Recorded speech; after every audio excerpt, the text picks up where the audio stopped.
नमस्ते। नमस्ते जी। तो आज क्या सत्संग होने वाला है? हम आज सोच रहे थे हम्म। कि हम एक तुलनात्मक अध्ययन करें, हम्म। क्योंकि सारे शास्त्र तो एक ही मार्ग पर ले जाता है, हम्म। लेकिन हो सकता है कि सिखाने का ढंग अलग हो। हम्म। तो ये शब्द हमने कई बार सुना है और हमें लगता है कि ये शब्द ही बहुत ही सुंदर शब्द है। हम्म। तो आपके मुख से उसके बारे में हम जानना चाह रहे हैं हम्म। कि ये जो ब्रह्म विहारा हम्म। शब्द कैसे आया हम्म। और बुद्ध ने उसका उपयोग किस तरह से किया है। हम्म। तो ब्रह्म विहार का मतलब ये है कि जो कि ब्रह्मा होते हैं, मतलब बुद्धिज़्म के हिसाब से तो 20 ब्रह्मलोक हैं। वैदिक ट्रेडिशन में शायद एक ब्रह्मा है, जो भी होगा कॉस्मोलॉजी। तो वो कहते हैं कि ब्रह्मा की 4 क्वालिटीज़ हैं। एक तो अनंत मैत्री में विहार करते हैं। मैत्री का मतलब हो गया फ्रेंडलीनेस या लविंग काइंडनेस। अनंत करुणा में विहार करते हैं। करुणा का मतलब कंपैशन। अनंत मुदिता में विहार करते हैं। मुदिता का मतलब हो गया अल्ट्रुइस्टिक जॉय। और अनंत उपेक्षा या उपेक्षा में विहार करते हैं। उपेक्षा का मतलब हो गया इक्वेनिमिटी या समता। ये कि 4 ब्रह्मा के गुण हैं। तो फिर इस पे बेस्ड साधना है। और बुद्ध अक्सर गृहस्थों को पहले ये साधना देते थे कि मैत्री की साधना है।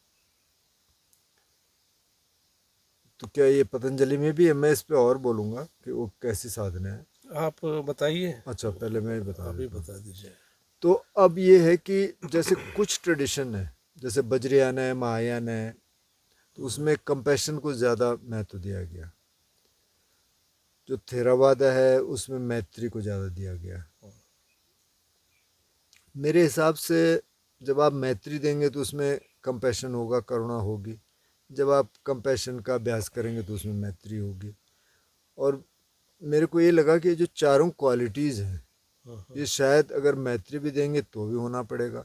क्योंकि मैत्री का मतलब तो ये होगा कि सब सुखी हों। जो बुद्ध ने कहा कि उनका मैत्री देने का बहुत आसान तरीका, उन्होंने कहा कि पूरब में देखिए अनंत तक, मतलब इमेजिन करिए, पश्चिम में, उत्तर में, दक्षिण में, ऊपर नीचे ऐसे तिरछे, और फिर के सारे जितने प्राणी हैं उनको आप मैत्री दीजिए कि उनका भला हो, वो सुरक्षित रहें, मेरी उनके प्रति करुणा है। जब आप कंपैशन करेंगे तो ऐसी करेंगे। कंपैशन में कई बार क्या होता है कि लोग सोचते हैं कि हमको दूसरे के ऊपर अगर करुणा करनी है तो हमको उसके दुख में दुखी होना है। लेकिन बुद्धि ये नहीं कह रहे हैं। वो ये कह रहे हैं आप अगर कुछ कर सकते हैं तो आप करिए, नहीं कर सकते तो आप उसके लिए प्रार्थना करिए। प्रार्थना शब्द का उपयोग भी कर सकते हैं। ये मैत्री दीजिए। तो मैत्री की साधना बहुत है, करुणा की साधना बहुत है। अच्छा, तीसरा जो मुदिता है, मुदिता का मतलब ये हो गया कि दूसरे की सक्सेस में आप खुश हैं। जबकि अक्सर ऐसा होता नहीं है। अगर पड़ोसी को थोड़ी सी सफलता मिलने लग जाती है तो फिर वो लगता है कि अच्छा इसके पास तो बड़ी गाड़ी आ गई। तो उसमें खुश होना। और उपेक्षा का मतलब है कि समता में रहना, जो भी है उसमें इक्वानिमस रहना, ये मुख्य है इसमें। तो क्या पतंजलि में भी ये सब है? पतंजलि में भी ऑलमोस्ट सिमिलर ढंग से बताया गया है। अच्छा। और पतंजलि ने उसमें एक शब्द का प्रयोग किया है, हम्म। चित्त प्रसादनम। अच्छा। तो चित्ता यहाँ हम लोग उसको माइंड ले सकते हैं। हाँ। प्रसादनम का 2 शब्द है उसमें, हम्म। क्योंकि संस्कृत में अलग अलग मीनिंग आ जाते हैं। एक तो प्योरिटी ऑफ द माइंड, हम्म। दूसरा है किस तरह से एक व्यक्ति उस खुश मिजाज में रह सकता है। हम्म, तो ये देखा गया कि आज के जो युग में हम्म, लोगों के पास समय नहीं है, हम्म, और किस आदमी के पास या किस व्यक्ति के पास जाके खुश रह सकता है उसे पता नहीं है। हम्म, तो पतंजलि बोले कि एक व्यक्ति को एक अच्छा सा माली बन सकता है, हम्म, गार्डनर। तो क्या करेगा गार्डनर? कल्टीवेट करेगा। हम्म, तो उसके बगान में हम्म, अच्छे फूल होंगे हम्म, और उसमें बौरे आएंगे। हम्म, मतलब उसका जो अंतरिक्ष जो वहाँ का है वो खुश मिजाज हो जाएगा। हम्म, तो इसको कैसे मेंटेन किया जाएगा इस मॉडर्न वर्ल्ड में?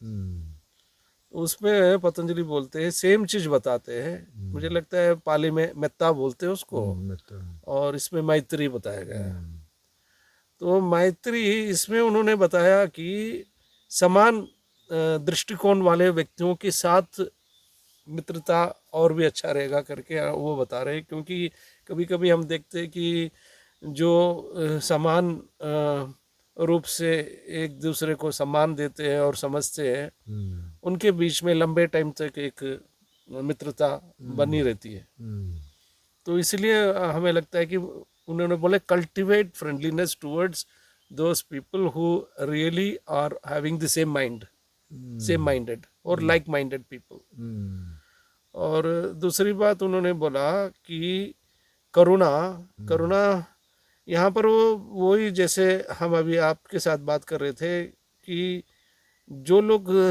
दुख में हैं तो उनके प्रति एम्पैथी दिखाना भी एक तरह का करुणा ही है, ठीक, या कंपैशन।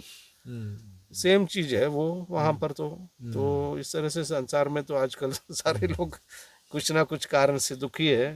तो अगर उनको हमारे मन से या हृदय से याद भी करे तो लगता है कि उनका वो खुद ही लगेगा कि कोई ना कोई हमें समझने वाला है या हमारी बात सुनने वाला है। इससे ही उनका जो है दुख कम हो सकता है। फिर करुणा, मुदिता, मुदिता यहाँ पर भी बोला गया है। उसमें दो तरह से, एक तो इक्वानिमिटी आपने बता दिया, दूसरा कभी कभी इंडिफरेंस भी बताया गया है। अच्छा, इंडिफरेंस इसलिए बताया गया है कि कोई कोई व्यक्ति ऐसे होते हैं उनको हम कोई भी जवाब से तृप्त नहीं कर सकते हैं। तो उस समय में हो सकता है कि हमें कुछ समय तक मौन रहना ही उचित रहता है उस समय। क्योंकि जितना हम उनको बताने की कोशिश करेंगे वो हमसे उतना ही इंडिफरेंट होते रहेंगे। तो खुद ही हम उनसे थोड़ा हटके रहना, क्योंकि समूह में कभी कभी ऐसे व्यक्ति भी हो जाते हैं जिनके साथ हम हर समय बात करते हुए हमारा टाइम व्यतीत नहीं कर सकते प्रैक्टिकली। और उन्होंने बताया कि जो है पुण्य और अपुण्य दो बोला गया है। तो हमारे जीवन में ये सुख इसीलिए आ रहे हैं कि हमने कुछ पुण्य वर्चुअस काम किया है। अगर हम बहुत सारे ऐसे कर्म किए हैं तो हमारे अंदर वाइसेस, नॉन वर्चुअस चीज़ें होने लगेगी, और वो नॉन वर्चुअस चीज़ें हमारे जीवन में मतलब खुशी नहीं दे पाएगी। तो इसीलिए इसको जानकर अगर एक व्यक्ति अपने लाइफ में कल्टीवेट करेगा मेनली मैत्री, फ्रेंडलीनेस, फिर करुणा, मुदिता और उपेक्षा, कभी कभी जिस तरह से माहौल है उसके हिसाब से उपेक्षा करने के लिए कहा गया उन्होंने। कोई कोई सर्कमस्टेंसेस हमें पसंद नहीं है और वहाँ हम नहीं रहना चाह रहे तो फिर उपेक्षा करना ही सही रहता है वहाँ पर। तो उसके हिसाब से उन्होंने बताया है। तो हमें लगा कि ये ब्रह्म विहार से बहुत नज़दीक मिल रहा है, ये एक समान ही है, ज़्यादा अंतर नहीं है इसमें। लेकिन हम दोनों अलग अलग नक्शे थोड़ा सा बताना चाह रहे हैं कि ताकि जो सुनने वाले हैं उनको अगर इस तरह से भी अगर उनको सुनने में इच्छुक हो तो अच्छा रहता है। इसीलिए ये इस विषय में। दूसरा जो कल्टीवेशन वाला आपने बताया ना, जी जी। तो जो बुद्धि यूज करते हैं मेडिटेशन के लिए शब्द, वो है भावना। अच्छा। भावना का मतलब ही कल्टीवेशन है। ओके तो ओके। बिल्कुल एक गार्डन वाली जो सिमली है ये वहाँ भी है कि वो ये इस सारे को वो कहते हैं कि कल्टीवेट। कल्टीवेशन करता है। भावेति जो पाली का शब्द है, उस भावना का मतलब वही है, कल्टीवेशन। जी जी जी जी। तो इसीलिए हमें लगता है कि हम अपने जीवन में भी जब इन चीज़ों को कल्टीवेट करते हैं हम्म तो उसका कल्टीवेशन के हिसाब से, हम्म जैसे कई बार सुना है कि गुलाब का फूल जहाँ पर हो हम्म वहाँ पर उसका सुगंध भी रहता है। हम्म तो उसी तरह से जहाँ जहाँ अच्छाई होगी हम्म वहाँ वहाँ और भी बहुत सारी चीज़ हम्म, अपने आप जुड़ जाते हैं। बिल्कुल। ये चित्त प्रसादन में भी आ सकता है और हम्म वही चीज़ ब्रह्म विहारा में भी हम्म एक समान आ सकता है, लग रहा है। जी हम्म। जी जी। और भी आप कुछ कहना चाहोगे? तो इस बारे में ये है कि ये जो ब्रह्म विहार की बात है, जी। मतलब बुद्ध पहले गृहस्थों को सिर्फ यही देते थे। ओके। उनको बोलते थे आप दान दो, हम्म। शील का पालन करो, जी। और ब्रह्म विहार की प्रैक्टिस करो। जी जी जी जी और बाकी फिर और चीज़ें बाद में, क्योंकि उनको पता था इनके पास इतना समय तो होगा नहीं, जी जी। तो पहले ये कर लो। हम्म और ये अभी काफ़ी किया जाता है। मैं इसके कंपैशन के बारे में एक किसी का पढ़ रहा था। हम्म किसी ने, जो ये बुद्धिस्ट मंक्स थे तिब्बतन, और जब चाइना ने वो ले लिया तिब्बत, वो हम्म, कुछ मंक्स को अरेस्ट कर दिया। जी। फिर वो 8 साल बाद 10 साल बाद उनको छोड़ा, और कुछ इंडिया आए, कुछ हम्म और जगह गए। तो किसी ने उनका इंटरव्यू लिया, हम्म तो बोले सबसे बड़ा चैलेंज क्या था जब आप हम्म प्रिजन में थे? हम्म बोले सबसे बड़ा चैलेंज ये था कि जब हमको टॉर्चर किया जाता था, हम्म तो हमें ये लगता था कि यार कहीं हमारा कंपैशन इन लोगों के प्रति कम ना हो जाए। हम्म ये था कि चैलेंज। तो, तो तो मुझे लगा वाह क्या बात है। हम्म, तो जो पिछला वीडियो हमने डाला पतंजलि और बुद्ध पे था, वो भी, जी। तो एक दोस्त के 2 सवाल है। हम्म एक तो उन्होंने कहा है कि ये जो योगा वाला जो मार्ग है, हम्म थोड़ा सीक्रेटिव समझा जाता है, थोड़ा पुराना है। हम्म कुछ कुछ इसमें लोग सोचते हैं कि ये थोड़ा कल्ट टाइप का है। हम्म तो उन्होंने कहा कि अब इसको समझने के लिए क्या कुछ ऐसे वीडियोस हैं, कुछ ऐसे चैनल हैं, किताबें हैं कि स्वामी जी अगर थोड़ा सा बताएं तो उनको मदद मिलेगी थोड़ा। देखिए, योगा सूत्रा अगर हम लेंगे तो हमें एक चीज़ पता चलता है कि वो प्योर साइंस के रूप में बताया गया है पतंजलि जी ने। तो हम्म और जितना अभी हम अध्ययन कर रहे हैं, एक चीज़ उसमें बहुत क्लियर आ रहा है कि वो साधारण व्यक्ति उतना जल्दी से समझ नहीं पाएगा।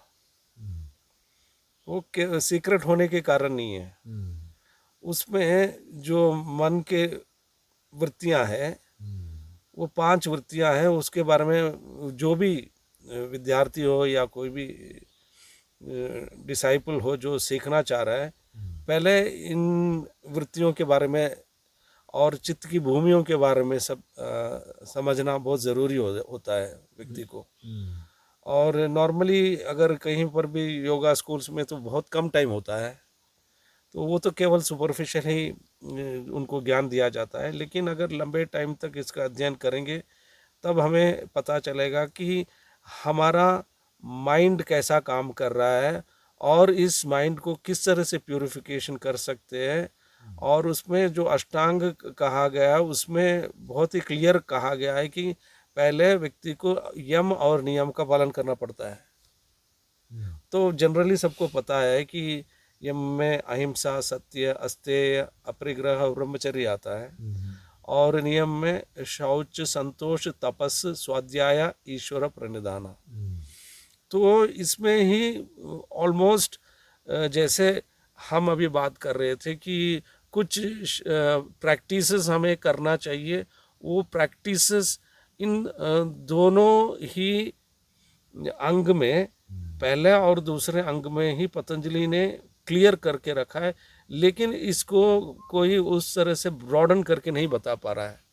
ये हम भी मानते हैं कि पहले जैसे आजकल स्टडीज़ के लिए मतलब आचार्य के पास भी समय नहीं है और विद्यार्थी के पास भी समय नहीं है, लेकिन एक गुजारिश कर सकते हैं जो भी लोग सुन रहे हैं कि अगर आप पहले 4 चैप्टर्स ऑफ फ्रीडम करके स्वामी सत्यानंद जी ने जो लिखी है पुस्तक, अगर उसको पढ़ेंगे तो इससे ही बहुत सारे डाउट्स क्लियर हो जाएंगे। और हम दोनों तो है ही यहाँ पर, कभी भी हम लोगों के पास आके वो कुछ पूछना चाहते हैं तो पूछ सकते हैं, और हम लोग तैयार हैं उनको जो भी प्रश्न है उसका आंसर देने के लिए। और अगर कोई व्यक्ति बहुत ही स्कॉलरली पढ़ना चाह रहा है तो उनके लिए भी है, स्वामी वेद भारती जी ने पतंजलि योग सूत्र पर लिखी है, वो तो सचमुच में बहुत गहरा है और स्कॉलरली है। उस तरह से किसी का अगर है तो वो भी स्वामी राम साधक ग्राम में भी किताब मिल सकती है और कोई कोई बुक स्टॉल्स में भी है, वो खरीद सकते हैं जी। एक इन्हीं का सवाल था कि जैसे बुद्धिज़्म में बहुत क्लियर कट है मोनेस्टिक्स के लिए क्या रूल्स हैं, कैसे रहना है, गृहस्थ के लिए क्या है, तो कि ऐसा योगा सिस्टम में भी है क्या? योगा सिस्टम में भी है, इसीलिए ही पतंजलि का पहला सूत्र ही बोला गया ना, अथा योगानुशासनम। तो उसका मतलब ही है कि अब जो भी मतलब व्यक्ति लोग योग में आना चाह रहे हैं, वो लोग के लाइफ में एक अनुशासन होना जरूरी है। बिना अनुशासन के योग में नहीं आ सकते, बिना अनुशासन के ध्यान नहीं होगा, समाधि तक नहीं पहुंच पाएंगे। तो इसीलिए जैसे हम अभी बात ही कर रहे हैं कि पतंजलि ने उसको बहुत क्लियरली बताया है वहाँ, लेकिन उसको उस तरह से समझना पड़ेगा कि पहले ही क्यों ऐसे कहा है कि जो भी व्यक्ति आ रहा है अपने बाकी जो भी ऑब्लिगेशंस है, जो भी बहुत सारे जो काम उनको निपटाना है, उन सब को निपटा कर ही योग सूत्र सीखने के लिए या पढ़ने के लिए आना बहुत ज़रूरी है। तो इस तरह से अगर व्यक्ति तैयार हो तभी सीख सकता है, नहीं तो कहीं पर जाके सुनना है और उसी समय बोलते हैं कि मुझे बहुत सारा काम है, तब तो हमें लगता नहीं है कि वो, क्योंकि बोला गया है कि ये बहुत ही प्रेशियस टीचिंग्स है पतंजलि योग सूत्र भी, तो उसको समझने के लिए गहरा उतरना ही पड़ता है जी। जी। तो वैसे आप इस फील्ड में तो बहुत टाइम से हैं ना, मतलब पढ़ा भी रहे हैं और आप टूर भी करते हैं, लोगों से मिलते हैं, बहुत सारे लोग आपको मिलते हैं, तो आपको कुछ सीरियस स्टूडेंट मिले क्या कि जो बिल्कुल इस लाइन में बिल्कुल जो जैसे आपने कहा ना कि अनुशासन होना ज़रूरी है, वो ऑब्लिगेशन छोड़ के आओ, ऐसे मिले आपको कुछ सादा? ऐसे कुछ स्टूडेंट्स जो मिले हैं और उनके लाइफ में बहुत बड़ा चेंज भी हुआ है।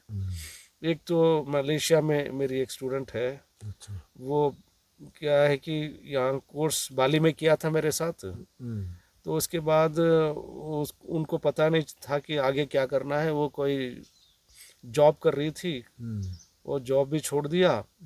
तो हमने बोला कि आप योगासन का क्लासेस दो, लेकिन उसमें कुछ नियमों का पालन करना, बेकार में अपना टाइम वसूल नहीं करना यहाँ वहाँ। और तो उनसे ये भी कहा कि आपके जो इंटरेस्ट वाली चीज़ें उसी को भी करना। तो वो पियानो बजाने लगी और पियानो इतना बढ़िया बजाने लगी कि लोग हैरान हो गए। उसके बाद वो गोल्फ सीखने गई, तो वहाँ के मास्टर ने बोला तुम तो पहले से जानती हो, वो बोली नहीं मैं तो पहली बार आ रही हूँ यहाँ। नहीं, वो तो मान नहीं रहे थे कि गोल्फ इतना अच्छा खेल रही है वो। तो ये सब उसके लाइफ में होने लगे। अच्छा। उसके बाद आज वो फेमस टीचर है मलेशिया में, और वो पॉजिटिव चीज़ें लिखती है, पॉजिटिव चीज़ें सुनती है। तो इससे ये पता चला कि हम जिस तरह से सोच रहे हैं इस तरह से उसी तरह से स्टूडेंट में चेंजेस नहीं होता। लेकिन अगर स्टूडेंट तैयार हो, जैसे अथाह योगानुशासनम जो पहला सूत्र बताया गया है, तो हो सकता है कि उनके अंदर वो वासनाएं जो भी है वो क्षय होके वो व्यक्ति उसके लिए तैयार होके आता है। एक अभी मैसेज आया हवाई से, वो क्लास में कभी भी ध्यान में बैठ नहीं सकती थी। हम्म, तो हमने उनको बोला you are a walking meditator. Hmm, वो खुश हो गई, बोली स्वामी आत्मा ने बताया कि मैं वॉकिंग मेडिटेटर है। हम्म, वो अब हवाई में मिस हवाई बन गई है। अच्छा, हाँ, और वो बहुत पॉजिटिव हो गई है। अच्छा, वो एक डिस्पेंसा को कोई बहुत फेमस मेडिटेटर है इंटरनेशनल, उनके वहाँ कोर्स जाकर वहाँ घंटों बैठी, जो 1 मिनट नहीं बैठ पाती थी। तो अभी भी मैसेज आ रहा है कि मेरे लाइफ में तो बहुत चेंज हो गया, मैं तो अभी सब जगह जाके पॉजिटिव टॉक्स दे रही हूँ। तो ये कल्टीवेशन जो हम लोग बोल रहे थे, मैत्री करुणा मुदिता, ये उनके लाइफ में आया है। तो इसमें हमें भी खुश हो रही है कि उस इन लोगों में कुछ चेंजेस तो हो रहे हैं जी। जी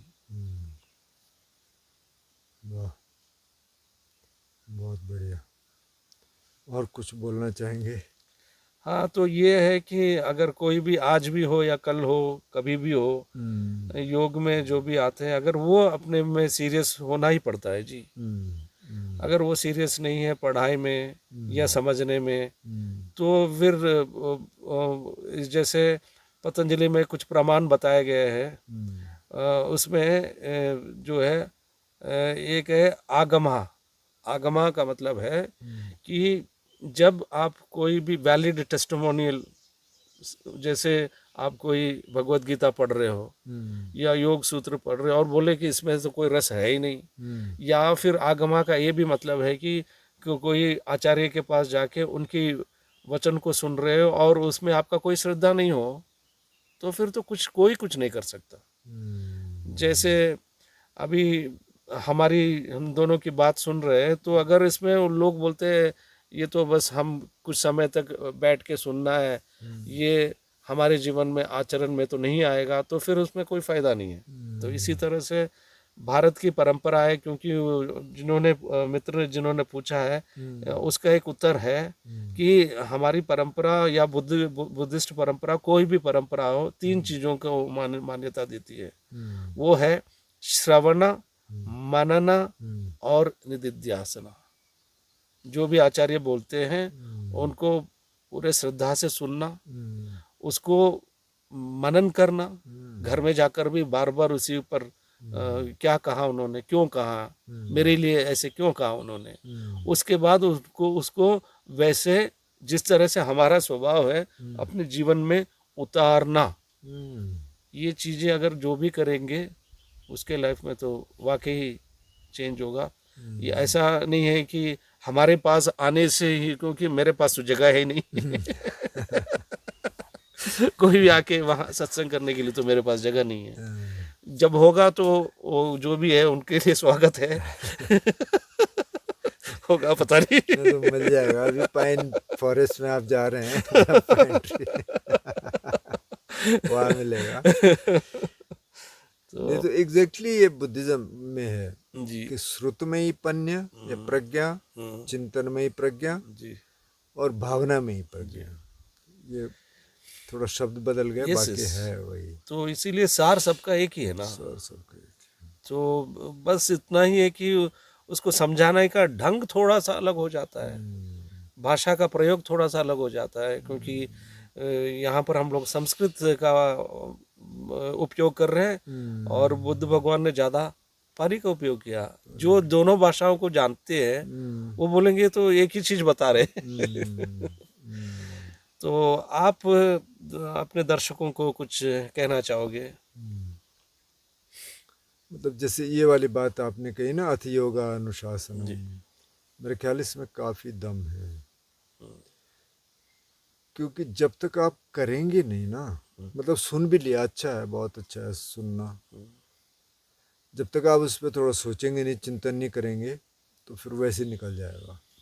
थोड़ा चिंतन भी कर लिया वो भी अच्छा है, जब तक आप उसको जीवन में लाएंगे नहीं तब तक बहुत मुश्किल है। जी अब कई बार लगता है कि साहब हम तो इतने बिजी हैं, आप तो जैसे वहाँ बैठे हैं हिमालय में और पेड़ के नीचे, वहाँ तो बहुत आसान है।